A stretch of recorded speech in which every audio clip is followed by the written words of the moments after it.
গল্পের নাম শেষ দেখা। আরিয়ান আর মেহরিন একে অপরকে খুব ভালোবাসত। কিন্তু হঠাৎ একদিন মিথ্যা মামলায় আরিয়ান জেলে চলে যায়। জেলের ভেতরে বসে প্রতিদিন শুধু মেহরিনের কথাই ভাবত সে। আর বাইরে মেহরিন প্রতিদিন জেলের সামনে এসে দাঁড়িয়ে থাকত, শুধু একবার আরিয়ানকে দেখবে বলে। একদিন মেহরিন কাঁদতে কাঁদতে বলল, আমি তোমাকে আজও ভালোবাসি।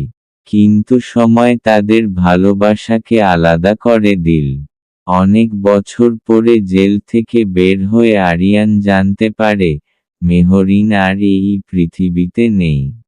শেষবারের মতো মেহরিনের একটা চিঠি হাতে নিয়ে আরিয়ান শুধু আকাশের দিকে তাকিয়ে কাঁদতে থাকে।